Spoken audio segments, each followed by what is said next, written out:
Bibles this morning, if you have them, turn to 2 Corinthians. Don't turn to 2 Corinthians. How about 2 Kings? Try that. 2 Kings. I was like, I don't even have a message for you out of 2 Corinthians. I just have to read. 2 Kings chapter number 7.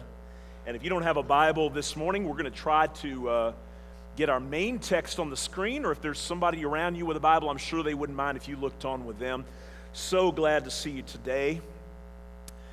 Judgment House 2017. I mentioned on the video so many people that it takes to put this thing on. We had a church go through and they let one of our folks know. They said, you know, it would be great for our church if y'all did a third weekend. And I was like, I'm sure it would be great for your church, but it would kill us, right? So much work went into this, and we're gonna do a spiritual Oscars today. Okay, so you're gonna clap a lot, and that's all right. But I want to recognize some of the folks here who did this. And first of all, if you were on our security team or parking lot attendant, the people who welcome folks in their vehicles, would you stand to your feet real quick? All of those, yeah. Give them a big hand. Yeah.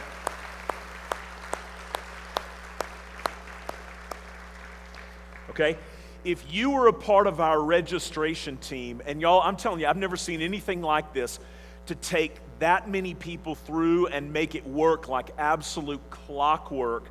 Karen Sneed and her folks, if you're part of that team, stand to your feet, the registration team. Yeah.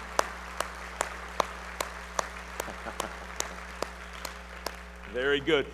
If you were a part of our concessions team, they were selling burgers and popcorn and stuff back there to all the people. It really helps when you have a wait to be able to get in there and have some food, and they enjoy bonding time. If you were part of our concessions team, Dan Bickle and others, stand to your feet. Let's give them a big hand, everybody on that.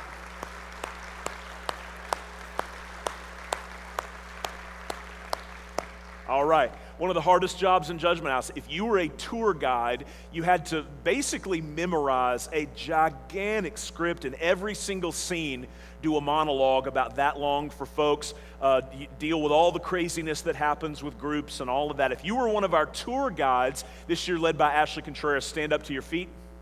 Stand up to your feet.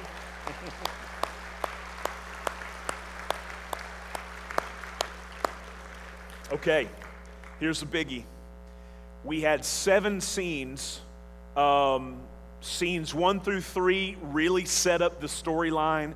Then there was a judgment scene in the auditorium, a hell scene down in the basement here, and then a heaven scene over in the Louise Oldham building.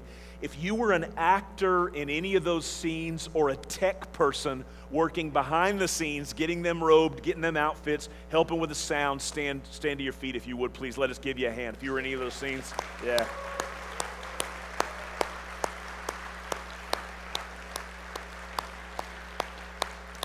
Thank you. Very good. What a job y'all did. Okay? If you were back in the area where I was at, either you were a decision room volunteer, that means Terry Green or Janice Daugherty or one of our 3 pastor roles here at Calvary. If you were a pre-decision encourager, in other words, we brought them to you in that big room, and you got to make sure, let me show you from the Bible, so it wasn't just the drama. We'd get done with the drama, give the gospel clearly again. And then if you needed to talk about it more, we'd take you in and give it again and make sure everything was clear. If you were in a pre-decision encourager or a post-decision encourager, when you walked out of a room having made some decision for Christ, or if you didn't, there were people there to greet you and love on you and give you a Bible. Or if you're one of our stat workers, I'm talking to you Keach ladies who were back there and always are at Judgment House, keeping up with the number, keeping up with how everything goes. If you were part of any of that experience, stand to your feet, please. Any of those roles.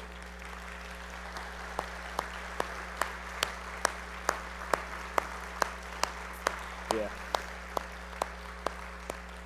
And Lynn always does a great job with that. You were late, Tawny. That was really late. Okay. If you were a part of the food preparation team or food delivery team, Teresa every year Kathy and Russell, I'd miss it if I tried to mention everybody, but that team that makes sure Judgment House is fed, and man, do they make sure we're fed, okay? I am fatter because of you today, okay? And I'm not that sad about it yet. If you were part of making it or delivering it to keep everybody nourished during all those hard hours, stand to your feet real quick. Let's give you a hand.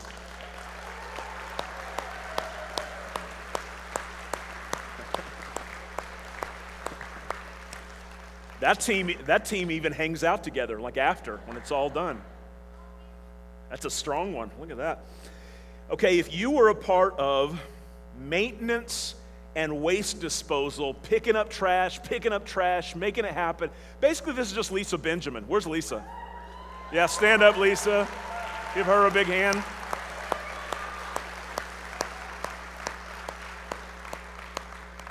Working machine, that lady. I saw her every single night, hour after hour, 2 giant things of trash in her hand, crossing the parking lot.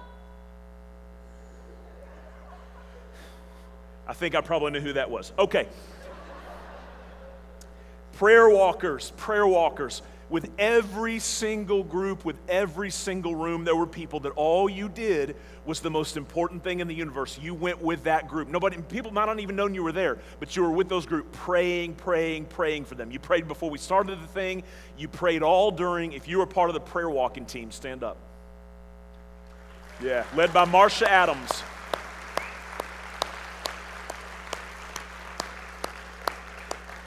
All right. If you did set construction, that took weeks to get all these sets set up. Or if you did set deconstruction, that's still happening. Okay? So if you plan on helping us, stand up, because it's not done yet. Terry Green led this one and always does an amazing job with that. Stand up if you're part of those teams. You took it up or you put it down. Yeah.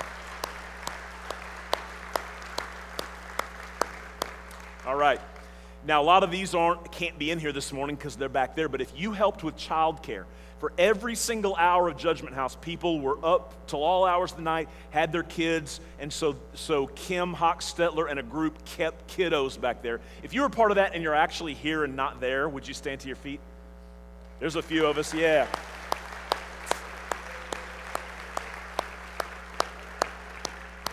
Okay. This group, if you baked cookies and made food like weeks before this, not weeks because they would have been stale, but close to the time, if you baked cookies or you gave financially to this endeavor, or you say, Brian, I couldn't come up there, but man, I prayed for it, okay? Would you stand to your feet so we can give you a hand? Everybody who did that? Yeah. Yeah. That's awesome, okay? And then our video folks, man alive, Keith Fletcher put together a report every night to just keep us encouraged of some of the stuff you saw. He did this video. Cliff and Jay Briggs did an awesome job videoing people as they came out of Judgment House, giving us that ongoing record of who helped and how, or who was touched and how. Cliff and Jay, thank you. Keith, thank you. Give them a big hand. Y'all did a great job. Stand up back there. Come on, Jay. Yeah. She was like, I'm representatively standing up. Cliff did it. Okay. Last but certainly not least, 2 guys who headed this thing up. Both guys, busy guys, but took the time to lead this thing. Ron Adams, Keith Fletcher, stand to your feet. Let's give them a big hand. They did this. Yeah.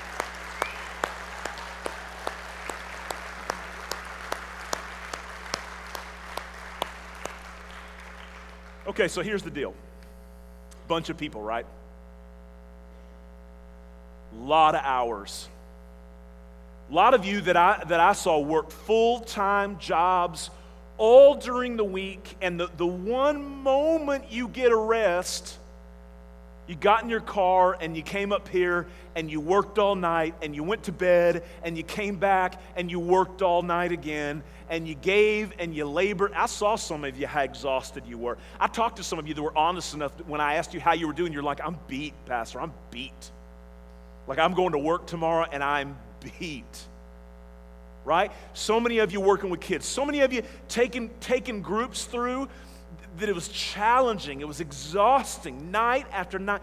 My question, and the really question of our time together today, why'd you do it?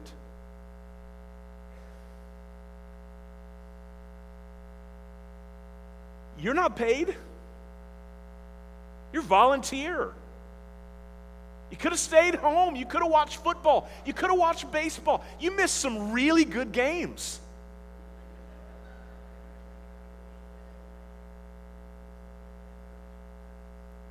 Why do it? Why put a bunch of effort into something like this?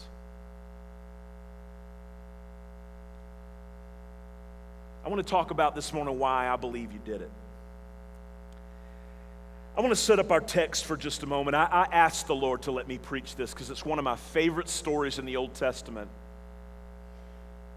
And it has always moved me. I want you to think about 1,000 years before Jesus has even been born. And what you find is the Jews are absolutely surrounded, under siege by an enemy army. Okay? The Jewish capital of Samaria is surrounded by the Syrian army, their king Ben-Hadad. The Syrian army is starving them out. Rather than attack them directly and risk those losses, they're like, we'll cut off their supply routes. They won't get food, they can't come in, they can't go out. We're going to choke them out slow-like. Outside the walls, think armies, think spears, think swords, think waiting, think boredom. They're just sitting there waiting till the Jews give up. Inside the walls, whole different picture. The only contemporary illustration I can think of that maybe sparks what was really happening in our mind is the Nazi concentration camps. Think about the photos you've seen. Think about the footage you've seen of those protruding ribs. Think about those people who were starving to death with barely enough clothes to cover them in the worst kind of conditions. That's what you had in the city of Samaria. The city was marked by bare tables, empty stomachs, gaunt faces, protruding ribs. The people were starving to death. The Bible tells us the head of a donkey was selling for 80 pieces of silver. Scripture also tells us that many of the mothers in that city had resorted to cannibalism with their own children. It was a horrible, indescribably desperate scene. I'm telling you, just from what I've seen in Guatemala, just from what I've seen in Haiti, not nearly so desperate as this, people will do just about anything in that kind of desperation. The Jewish historian Josephus tells us that Joram, the king of Israel, would literally tour the city walls every day to be sure that no one was going to escape and betray the city into the hands of the Syrians. And it's in this desperate scene that our story starts. 2 Kings chapter 7, verse 3. And there were 4 leprous men at the entering in of the gate. And they said one to another, "Why sit we here till we die? If we say we shall enter into the city, then the famine's in the city, and we shall die there. If we sit still here, we die also. Now therefore come, let us fall out to the host of the Syrians, and if they save us alive, we shall live. And if they kill us, we shall but die." 4 leprous individuals. Before we read on, let's just talk about that. That's not something we hear a lot about today, leprosy. But that disease in Bible times, it was rampant and it was devastating. Leprosy was the most dreaded disease of the day. When a person contracted that, I believe it's called Hansen's disease, their skin would become white. Their nerve endings deadened. Their flesh would literally deteriorate. I'm not trying to be gross. Their flesh would literally rot. Wendell Hires, the former pastor here, the pastor before me, would tell stories from Brazil of leper colonies. I'll never forget him telling the story of a little girl that he was standing there watching her, and that literally This is gruesome. Literally, she was hitting those white, degenerated hands against a rock, fingers breaking off. And I'll never forget, he said the little girl was laughing. She couldn't feel a thing. Terrible disease. These 4 guys had it. Lepers in that day had to keep 100 paces between themselves and anybody who didn't have it. They were prohibited from dwelling within the city walls. You say, how did they survive? Well, most lepers would get their food from the hand of some healthy loved one, or maybe some other sympathetic soul that would kind of leave some food somewhere so they could come along and get it later. So think about this. When the siege started, these 4 Jews, these 4 lepers, their life got even worse. Now they're totally destitute. Now they've got nothing. And it led them to a grave decision. Okay? Let's go ahead and fall out to the Syrians. Let's give ourselves up to them. If we stay here, we're going to starve. If we go to them, at least they give us a quick death. So we might as well do something. Look at verse 5. And they rose up in the twilight to go into the camp of the Syrians. And when they were come to the uttermost, the outskirts of the camp of Syria, behold, there was no man there. Army gone, swords and spears on the ground. A camp that's disheveled. They gone. For the Lord had made the host of the Syrians to hear a noise of chariots and a noise of horses, even the noise of a great host. And they said one to another, Lo, the king of Israel has hired against us the kings of the Hittites and the kings of the Egyptians to come upon us. I guess Israel found some money and they hired another force, because you hear those chariots, you hear the clanking of armor. They must have come to invade us, right? They didn't know God did that. Wherefore they arose and fled in the twilight, and they left their tents and their horses and their donkeys, even the camp as it was, and they fled for their life. And when these lepers came to the uttermost part of the camp, remember, they're thinking, hey, if I stay, I starve. If I go, at least they'll kill me. They don't want to be near me any more than my countrymen want to be near me. They'll just give me a quick death. They stumble into the uttermost part of the camp. They go into one tent and did eat and drink, and carried out silver and gold and clothing, and they went and hid it. And they came again and entered into another tent and carried this also and went and hid it. Can you imagine stumbling onto that scene? You know they had to be thinking, something's up here. Like, I know these guys are waiting on us. I mean, they're peeking around the corners. They're like, I know they're going to kill us, but good. We'd rather get killed. So here's the deal. They come in, and there's food. There's a banquet laid out, right? Food and clothing and wine and gold and silver and stuff. And they search around and look for the armies, and after a couple of hours of looking at that, it's like they're gone. I don't know how they're gone. I don't know why they're gone, but they're gone. And men who'd been starving a couple of moments earlier now have a feast. Men whose throats were slaked with thirst are now drinking with it running down the side of their mouth and onto their clothes. Men who didn't have any resources now have all the gold and silver they could possibly use for 10 lifetimes.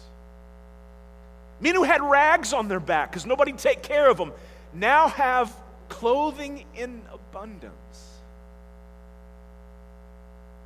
Talk about a reversal of fortunes. And here's the deal. They hadn't worked for it. They hadn't fought for it. They didn't have to do anything to get it. God had fought the battle. And they were just reaping the rewards. But here's the thing. Human nature being what it is, look what they did. They carried out silver and gold and clothing and went and hid it. Wait a minute, aren't you Jews? Hadn't you seen people like starving in your city? And you got all this food? Hadn't you heard little children cry? Didn't you get the rumors that little children were being eaten and destroyed? You're going to hide these resources? You're going to sit on this revelation? How could you possibly? Now, here's the thing. In reading this text, I mean, you quickly think, well, could it be the attitude? Man, they never did anything for me. I've been in trouble, I've been in pain, and I've just been surviving on scraps. Let them suffer that for a little bit. That might have been it. But here's the thing. These 4 guys, thank God, weren't monsters. And it wasn't going to take long for conscience to interrupt their party. Look at verse 9. How many of you still with me? Say amen. Verse 9. And when these lepers came to the uttermost part of the camp, that's 8. Then they said one to another, we do not well. Fellas, we can't do this. This day is a day of good tidings. This is a day of good news, man. And we hold our peace. We're keeping it a secret. If we tarry till the morning light, some mischief will come upon us. Now therefore come that we may go and tell the king's household. So they came and called the porters of the city, and they told them, saying, we came to the camp of the Syrians. Behold, there was no man there, neither voice of man, but horses tied, and donkeys tied, and the tents as they were. And he called the porters, and they told it to the king's house within. And now a city that's starving has abundance. And now people that are in the most desperate of things have resources. They decide they can't keep it quiet. They got to share the good news. One author said it like this, better than I can. They'd been starving, now they had all they could possibly eat. They'd been clothed in rags, now they had the finest apparel money could buy. They'd been utterly destitute, now they had the silver and gold of a king. And all this abundance was absolutely free. They hadn't worked for it, they hadn't fought for it, they hadn't done anything. God had fought the battle, and they were reaping the rewards. Does that sound familiar? If you're here today and you know Jesus Christ as your Lord and personal Savior, may I remind you, my dear brother or sister, you didn't fight for it, you didn't earn it, you didn't do one thing for God to say, I think I'll save their soul. He did it purely because He's good. He won the NFL draft. He didn't look down and say, I think that one's going to really do something special. The Bible says we're all so corrupt down to our hearts that all our righteousness is like filthy rags to God. He didn't look down and see any good in you. He didn't see any prospect in you. All He saw was a rebel. All He saw was somebody that was running as fast as they could toward hell. All He saw was somebody trying to be their own God. And God said, you know what? I'm going to send my Son because they aren't good, but He is. I'm going to let Him get butchered so they don't have to. I'm going to take His goodness and give it to them because they don't have any. I'm going to give them what they could never deserve because I'm good.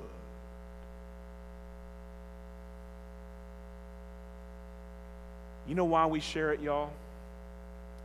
You know why we stay up till all hours of the night to do Judgment House? You know why we send missionaries all over the face of the world and why we've poured thousands into Guatemala and we keep taking? You know why we do that? Because Jesus did it for us and we can't possibly keep it quiet.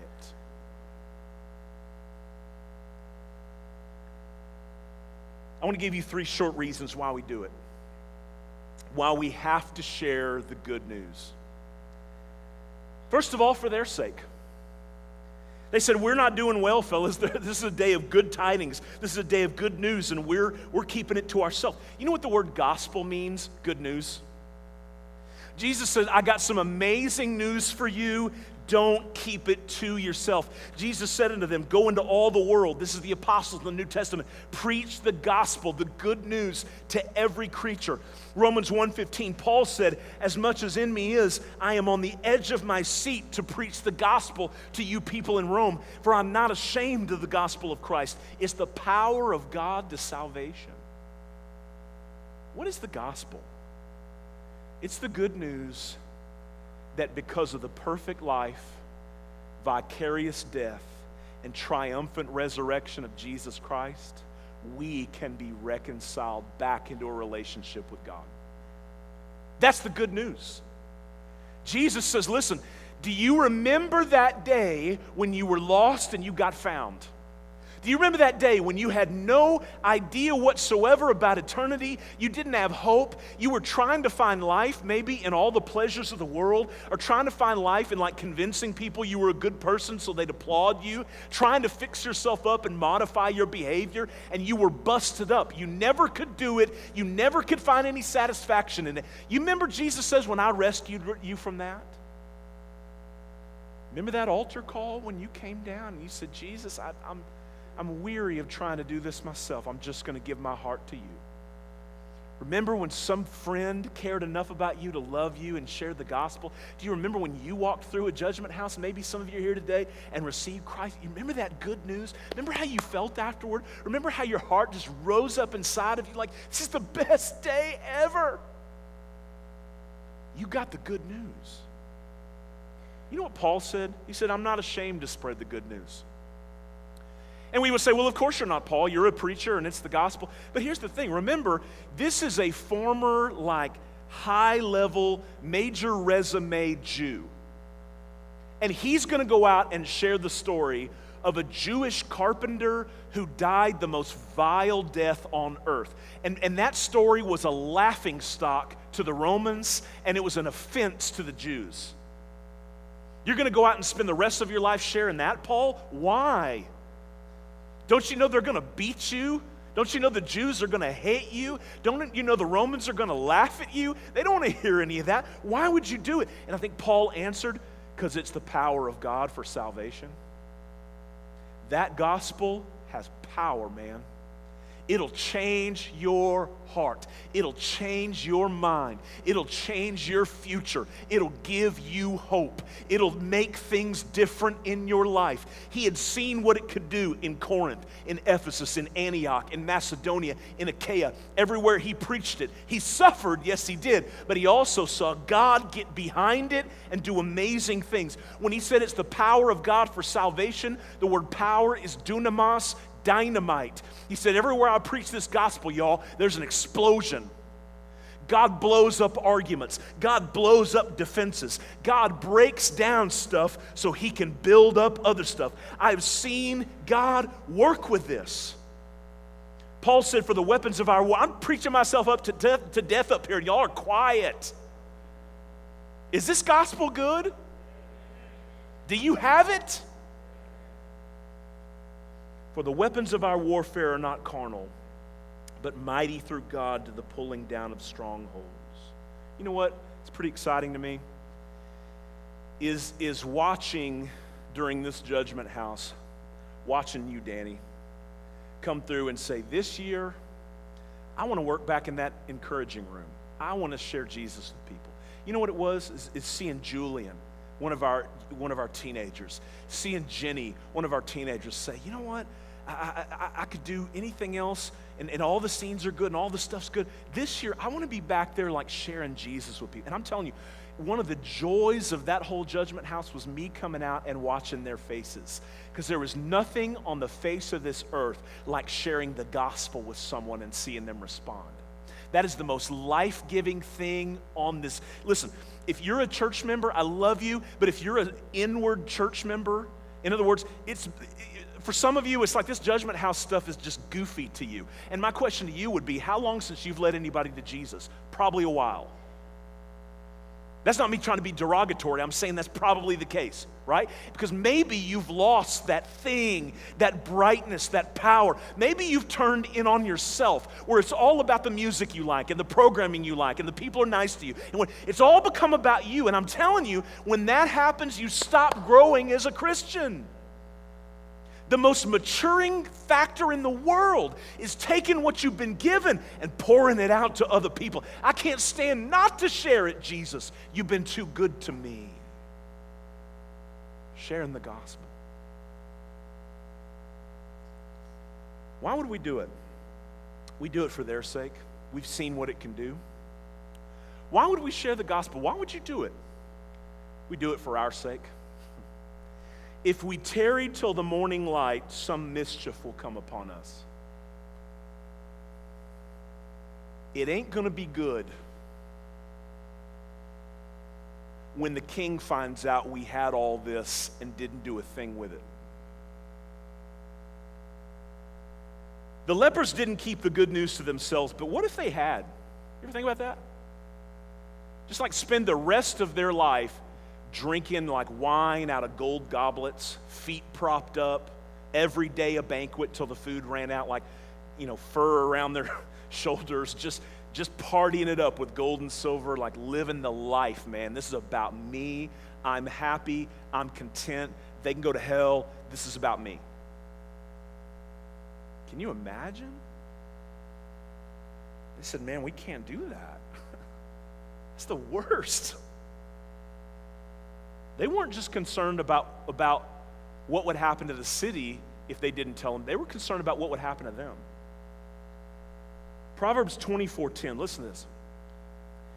If you fail under pressure, your strength is too small. Rescue those who are unjustly sentenced to die. Save them as they stagger toward their death. Don't excuse yourself by saying, we didn't know. For God understands all hearts, and He sees you. He who guards your soul knows you knew.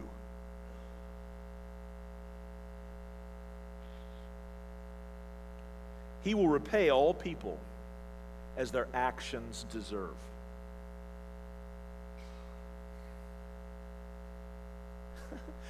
I started out really wanting this to just be a really encouraging message, and it turned out harder than I intended it, but that's all right. Holy Spirit, have your will. You know why we don't share our faith more? You know why we don't invite more people to church? You know why we can get all about our little comfort and our little zone, and it's about me and make me happy? Because sharing this stuff is a risk. Risk is defined as any action that exposes you to the possibility of loss. Any action that exposes you to the possibility of pain. If I share that I'm a Christian, even by inviting somebody to church in my workplace, I might lose face. If I give my money toward missions or toward the work of a local church, I lose that money. I don't have that from my stuff. Loss. Risk. But here's the thing, y'all. Something I'm finding out here in my old age. Safety's an illusion, isn't it? We ain't safe over here in America. You watching the news? You understand, right? All this can change on a dime. We can go from prosperous to down on our luck in a depression like we've never seen before in a heartbeat. We're prone to think, when I was in Haiti watching little children like wash their hands in raw sewage that ran down the street, it's easy to think, man, being here is so risky. Do you understand, when we're walking around every day, God is making your heart beat. God is telling your lungs to breathe.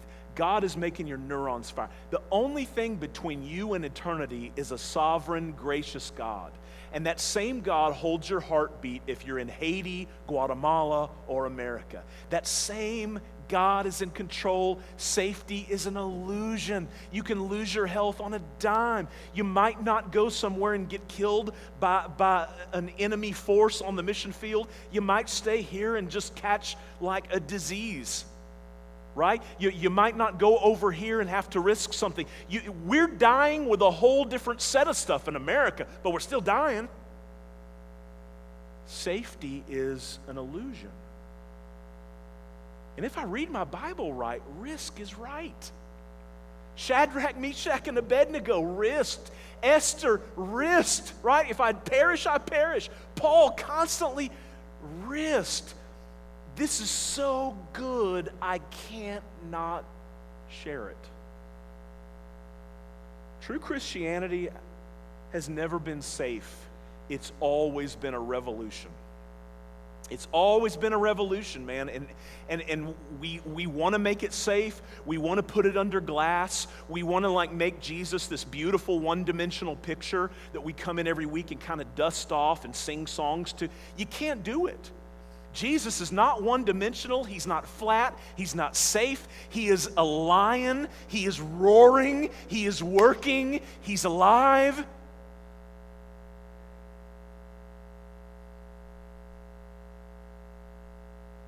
Why wouldn't we just keep it quiet? Why wouldn't we just keep it to ourselves? For their sake, for our sake. But last and certainly not least, for his sake. Now therefore come that we may go and tell the king's household. The king's got family.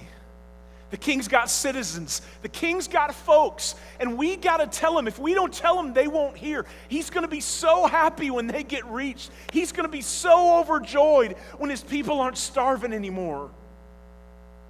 2 Corinthians, I'm almost done. 2 Corinthians 5:17.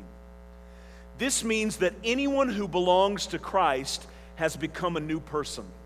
The old life is gone, a new life has begun, and all of this is a gift from God who brought us back to himself through Christ, and God has given us this task of reconciling people to him.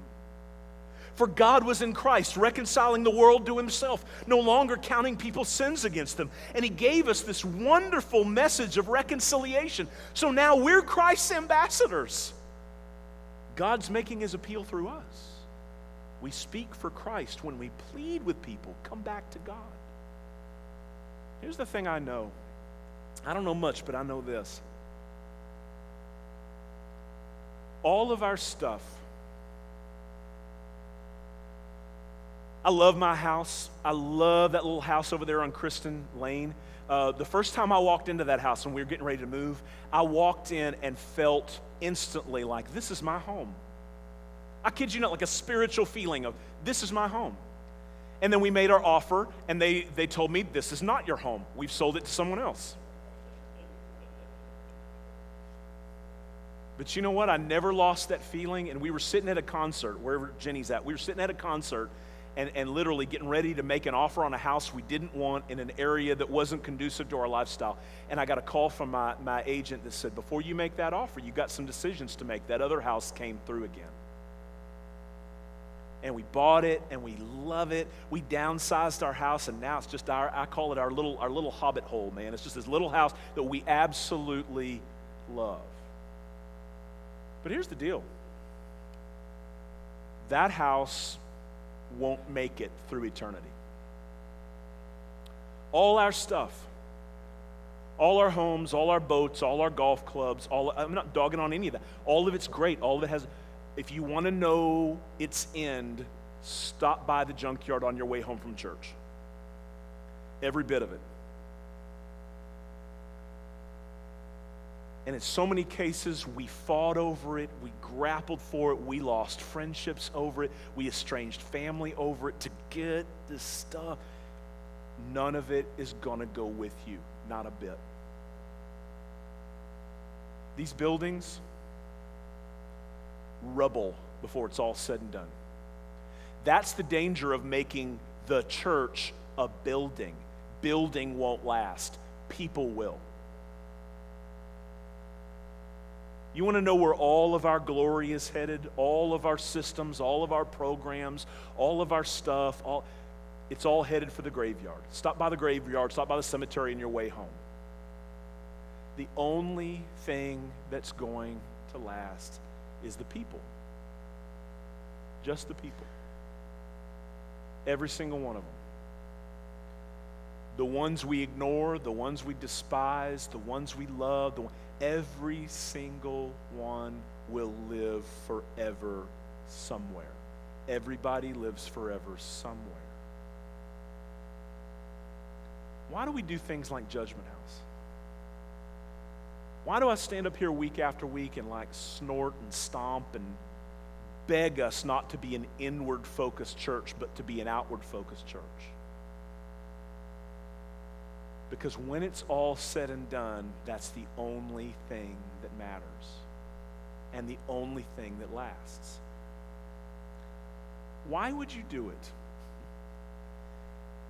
You did it for the same reason Jesus did it. To seek and to save that which was lost. And I got to tell you, Calvary, I'm so proud of you. I can't hardly stand it. Thank you for 2 weekends dedicated to the glory of God. Now, let's not stop that with Judgment House.